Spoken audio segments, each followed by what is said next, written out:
Another question. Jeremy from Joplin, Missouri asks, what is the greatest NBA Finals in history? Okay, this one I might surprise you with because it's a personal preference.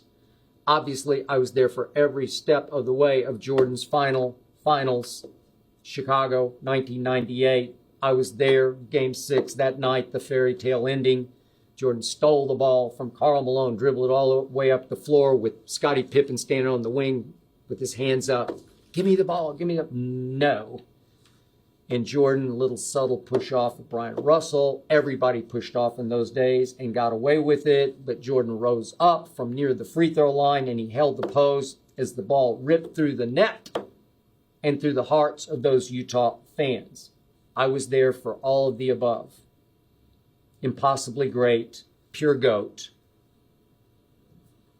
But I'm not picking the 1998 finals. No, I am going with, ready for this, 2013. LeBron's Heat versus my San Antonio Spurs. A finals that ultimately ripped my heart out. But it was just so epic.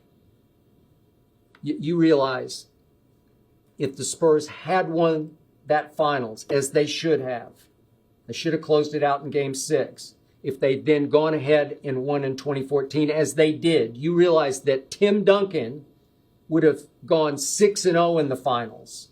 6-0 and matched that guy Jordan. Whew. So here we went, Game 1 in Miami. Tony Parker stole it with a late shot off the glass.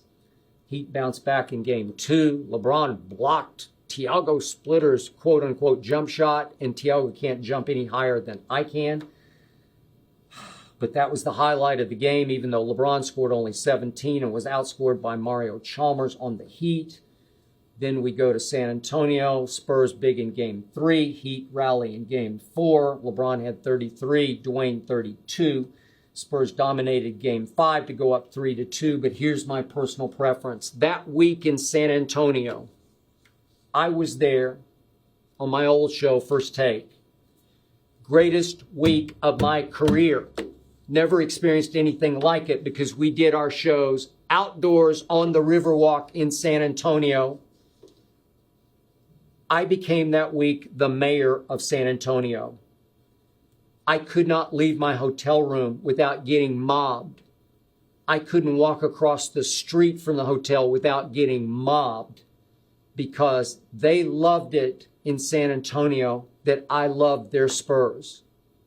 I've been a longtime Spurs fan since the days of the Iceman, George Gervin, and those shows down on the Riverwalk, open to the public, were nothing but insane rock concerts. So loud that on the set we couldn't hear each other talk on live TV. It was divine lunacy. It was heavenly insanity. I will never forget it. And yet, we were there for those middle 3 games. It was the 2-3-2 format of old. And we had to go back to South Beach. And we had to go back to American Airlines Arena for Game 6. And you know what happened. My Spurs were up 5 points with 28 seconds left. 5 with 28 seconds left. Ginobili missed a free throw. Kawhi missed a free throw. They have cordoned off the arena, ready to present the trophy to my Spurs. Heat fans are fleeing into the night out the exits. And somehow it came down to a last shot by LeBron James to tie, and he LeBricked it. He'd actually unraveled over the last 3 minutes of the game, had 2 turnovers in the last 1 minute of the game, 3 total over the last 3. And yet, long rebound out to Chris Bosh, who kicked deftly into the corner to Ray Allen, who somehow got his feet behind the three-point line and made the greatest clutch shot I have ever witnessed.